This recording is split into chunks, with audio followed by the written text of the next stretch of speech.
Countdown for blast off. X minus 5, 4, 3, 2, X minus 1, fire.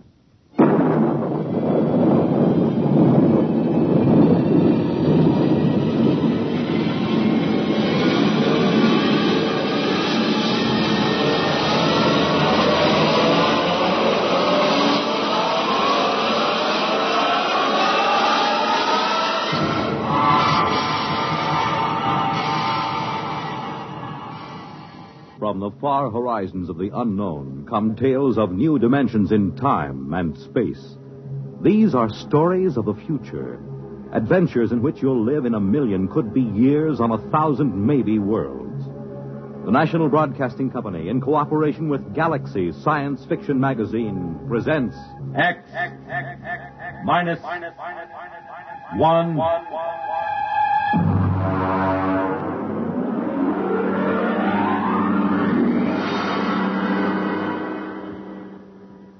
Tonight, an original story by Ernest Kenoy. The time, early in the 21st century. The story, Martian Sam. The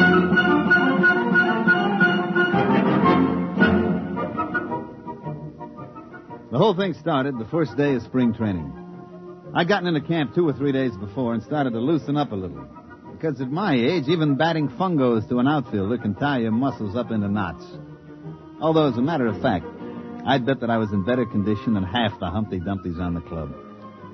We hadn't won a pennant since, 1997, or was it 98? And it looked like we had a permanent lease on 12th place. The Los Angeles Dodgers were in pretty sad shape, and that's the honest truth. I was standing behind the batting cage watching a couple of kids from our Tokyo farm team when Tommy Watson from the New York Times Tribune News caught me by the elbow. Hi, Joe.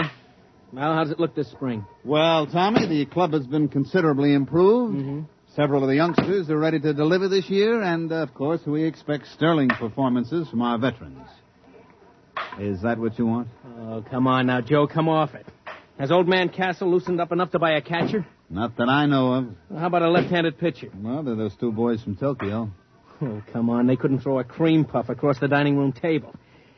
Well, how does it feel to be first base coach for a team that'll clinch last place by July 4th? You're very kind, Tommy. Very kind. I just hate to see that old tightwad Castle run this club into the ground. I remember my father used to tell me about the times way back, when they were still in Brooklyn. And I can remember going down to Robinson Stadium when I was a kid to watch doubleheaders with the Denver Giants. Now look at them. A bunch of overage bums and a few kids who could hardly make the high school team. And all Castle's money goes to buy sports rockets for that screwball son of his. Oh, Joe, baseball isn't what it used to be.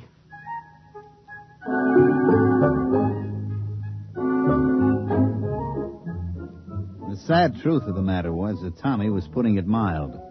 Old man Castle, the owner, begrudged every nickel that was spent on the ball club. I don't think anybody had gotten a raise in the last 5 years. The manager was old Rabbit Cinderella. And Castle used to issue statements every year about how he had great faith in him. Truth of the matter was that Rabbit would work for less than any other manager this side of the Sally League. You'll see what I mean when I tell you that the club traveled in an old four-jet Strato rocket like some barn-storming semi-pro team. I was in the locker room looking down at my feet to avoid looking around at what passed for ball players on this Los Angeles Dodgers when Rabbit come up to me. Joe. Yeah? Get your pants on and come into the office. Oh, what's the matter? Never mind. Come on. Okay. Listen, Rabbit. What are we going to do about a left-handed pitcher? Later. Joe, I had an idea. I thought we could take one of the right-handers and sew the letter backwards across his shirt, and maybe that'd fool the other club. Yeah. Come on inside. Or maybe we ought to disguise Iron Mike, the batting practice robot. All right, that's enough. Joe, the old man's dead. What? I said he's dead, old man Castle. Heart attack. I figured we had him scared so he'd loosen up a little dough for players, and then he goes and does this to us. Can't trust nobody. Well, who gets the club? His son. What, you mean Whistling Willie Castle, the Jetstream playboy? That's who. But he doesn't know anything about a ball He club. doesn't have to. Old man Castle owns 72% of the stock. And it all goes to Willie. Well, what's going to happen? Beats me. Probably sell us all out and buy a new rocket. Is he here? It was in the Earth-Moon small boat race when it happened. They got a message to him when he hit the direct beam off Lunaport. He could have landed and taken the shuttle back and made it in one day. But he was leading in the race, so he just kept going. He's due in a couple hours. You think you can get him to go for a left-handed pitcher? I don't know. We'll have to try.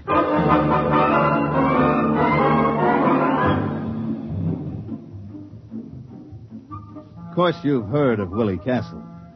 About once a year, he cracks up some expensive sports rocket or gets himself picked up in a survival suit by the IP, floating somewhere in an orbit around the moon. He almost got put away a couple of years ago when he took a debutante up in a Harrison Kilgore cruiser and kept her in orbit for 2 months. The old man was able to kill the abduction charges by claiming that they'd been married at the time. And one time when the old man had a couple of us up at the lodge he lives in during spring training, I saw the kid's room. It was filled with marak heads that he'd shot on safaris on Mars. He came down to the training camp a week later. He buzzed over in a Harley Donaldson atmospheric and set the ship down in the hole between second and third, burning out half the infield. I saw Rabbit get him to one side and start talking fast, so I sneaked over and listened. Well, Mr. Castle, of course, you know we're all very sorry about your father's death. And... He had it coming, the old tightwad. Oh, wow. I see. I couldn't convince him that a credit isn't any good to you, stuffed in a mattress. You got to spend, isn't that right? Yeah, it is. As a matter of fact, that's what I wanted to see you about. Now, there's a boy in one of the Milwaukee farm clubs, a left-handed pitcher. I can get him for about $30,000 and a couple of players. And what do you mean? Well, I mean, you're absolutely right, Mr. Castle. You got to spend money. And if we could get a little help in pitching and maybe an outfielder or two... You mean spend money for baseball players? Well, yeah. That was what I had in mind. Now, wait a minute. This baseball team was my father's hobby, like some old men collect stamps or play checkers. Now, in the terms of the will, I can't sell it. But I'm sure not going to throw any good money away on something foolish like baseball players. Oh, I see. As a matter of fact, I'm going to need all the cash I can lay my hands on. Yeah? Yeah. I've got a chance to buy a 3-pile nuclear racer that'll cut 2 weeks off the round trip to Mars. Oh, I see. You wouldn't want to spend money on anything as foolish as ball play. That's it. You've got the idea now. Oh, by the way, Mr. Cinadilla. Yeah? I find it's quite embarrassing to me to have my friends continually make fun of me because the Dodgers are in last place. Well, as a matter of fact, that gets to be a touchy point with me, too. Well, I'd like to see it change. So if you don't mind, would you please have them somewhere in a more respectable position, say third or second, within a month or two? Now, look here, Mr. Castle. I can't make bricks without straw. You won't spend the credit for a ball player, and I can't... You do your best.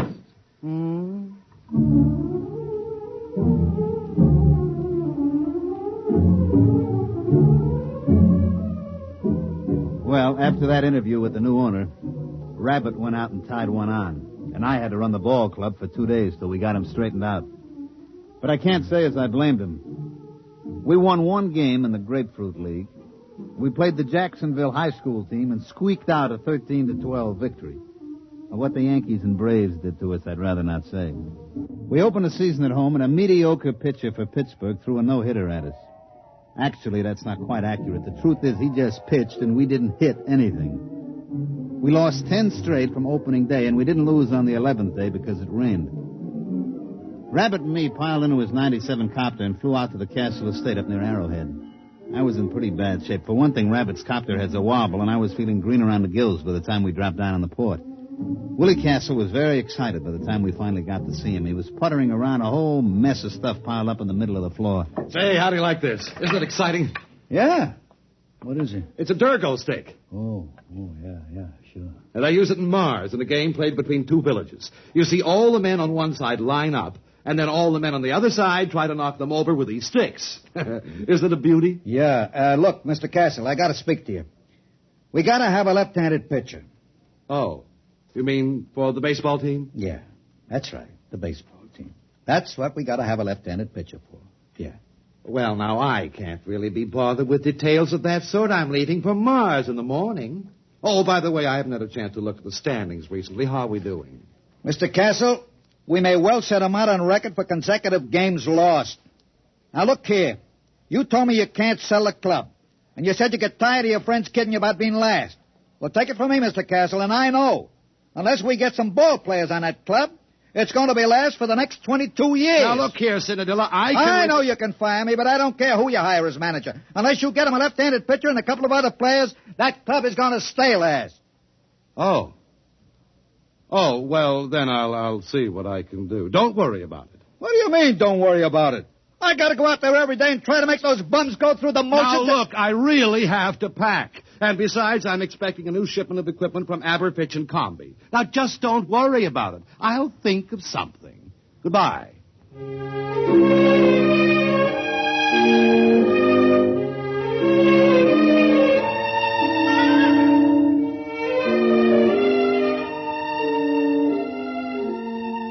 Next day, we lost a doubleheader to Cincinnati by a score faintly reminiscent of basketball. And that's the way it went.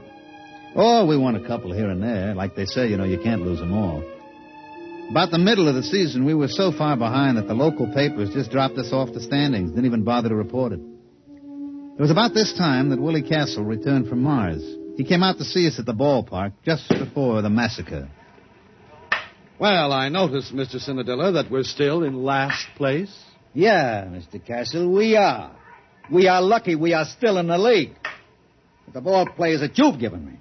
Well, I just wanted to tell you that I made a small bet with one of the boys at the country club. Yeah? Yes. I bet 1,000,000 credits that we'd win the pennant this year. That's nice. You don't seem to understand. I expect to win that bet. Yeah, sure. And I expect to put on a Monroe suit and win the Miss Universe title. I told you to leave everything to me. Now, I'd like you to come into my office, if you please. I have a few things I'd like to talk over with you. For one thing, I've signed a ball player. You what? Now, look here, Mr. Castle. This I got to complain about. My contract is clear. No ball player gets signed without my okay. Just come into my office, please. I'll explain everything.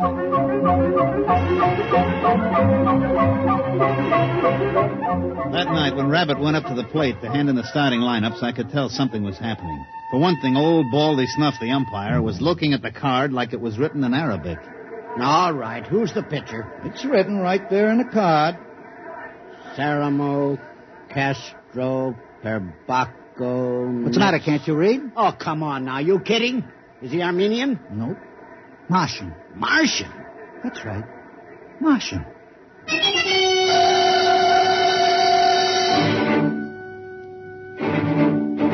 Of course, the riot didn't really start until our pitcher got out on the mound.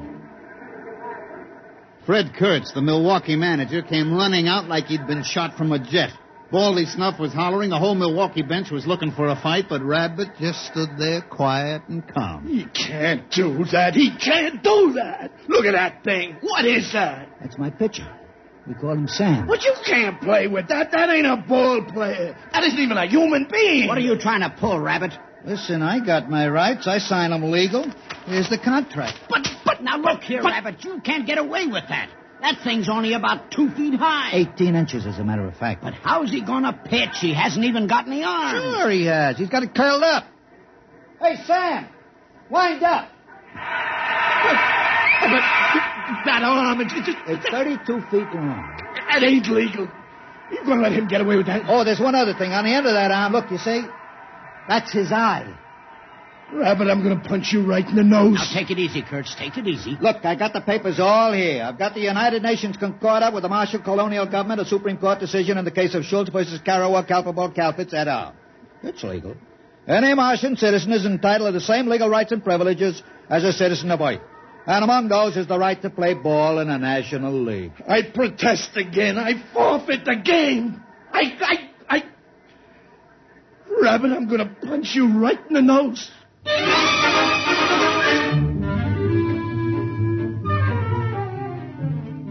As a matter of fact, the game that night was postponed because of riot. The next morning, everybody met in the commissioner's office, and sure enough, it was legal. Martian Sam, we come to call him, was a legally signed player for the Los Angeles Dodgers.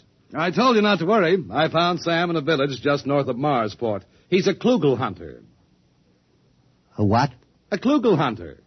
Klugels are fast little animals that run about 80 miles an hour, and the hunters go out and throw rocks at them and kill them. Sam's a klugel hunter. He ought to be a pretty good pitcher. How about the other clubs? What happens if they get klugel hunters? Oh, they won't. You see, it's basically contrary to Martian psychology.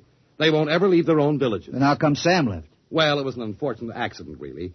You see, when I first met him, I gave him a stick of chewing gum. Yeah? Well, he got hooked. What do you mean, hooked? Well, for Martians, the chicle seems to be habit-forming. Sam is a gum addict. Well, naturally, as soon as this was discovered, the traffic was prohibited. There's a death penalty for importing of chewing gum to Mars. But it was too late for Sam, so he came out with me. You mean all we got to do is keep him supplied with chewing gum? That's right. I told you I'd take care of it, didn't I? Now you've got your left-handed pitcher.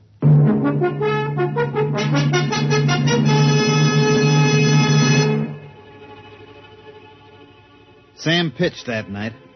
He struck out 27 batters, and we won 3-0. Horse Kelly, the catcher, had a little trouble at first, but he soon figured out how to get around it. He'd just hold his mitt up and close his eyes, and when he heard a thunk, he'd reach in and pull the ball out and throw it back to Sam. You can imagine what it was like being a batter up there against Sam. Pitcher's mound is only 60 feet away from the plate as it is, and with Sam's 32-foot arm, well, we didn't lose the game the rest of the season.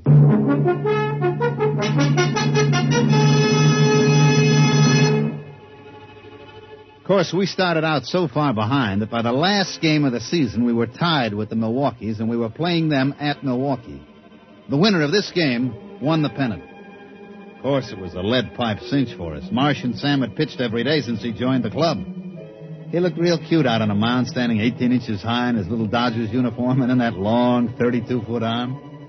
We had taken a finished batting practice at Milwaukee County Stadium, and I was standing next to Willie Castle's box talking to him. Well, it looks like I won't have to be embarrassed about owning the Los Angeles Dodgers anymore, eh? That's right. With Sam pitching, that means we win the pennant and the series. Well, I think that's very nice.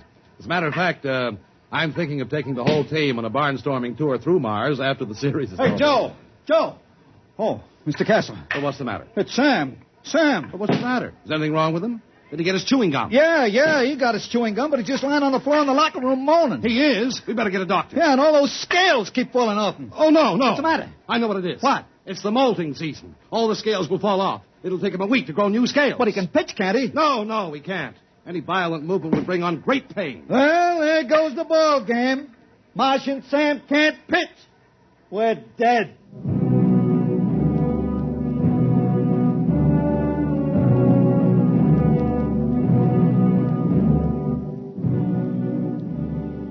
Rabbit put it mild. We were good and dead. We pitched Harry Kosnowski, our best human pitcher, but our best human pitcher was none too good. He rose to the occasion, however, and the score was tied going into the last half of the ninth. That's the way, Harry, old boy. That's the way, party. Come on, Harry. You can do it, baby. Unfortunately, he couldn't. He hit a streak of wildness and walked 3 straight men. Things were very quiet in the Dodgers' dugout. One more walk would force him to run, the ball game would be over. Then as we all sat there staring out at the mound where Harry was sweating, we heard a little shuffling noise. Oh, what's that? Sam, what are you doing out here? And then with the little squeaks that he used for talking, Sam told us what he wanted to do. He wanted to pitch. But, Sam, you can't. You're molting. Your scales. All right, Sam, all right. If that's the way you want it, you get out there. You pitch to that one batter. It's 2 out. You strike him out, it'll go to extra innings, and we'll win the ball game.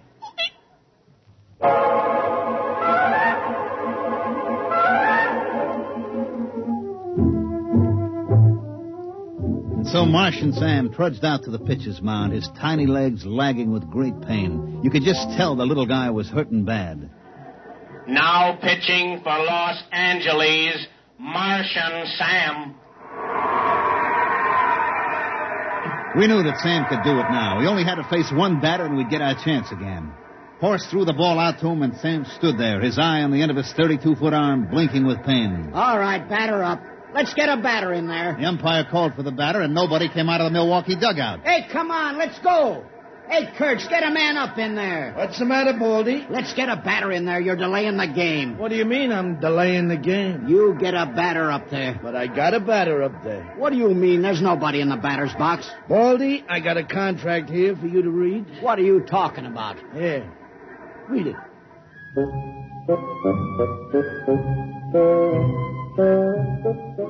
Well, of course, everybody knows what happened. The Milwaukee Braves had signed an intelligent virus from the moons of Jupiter. He was up there in the batter's box, but of course you couldn't see him without an electron microscope. He walked on 4 straight pitches, forcing in a run, and the Milwaukees won the pennant. But like I say, that's baseball. You can't win them all.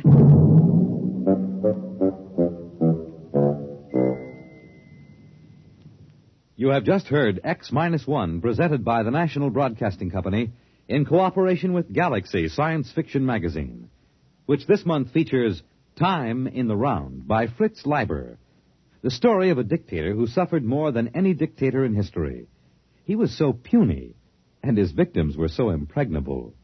Galaxy Magazine on your newsstand today.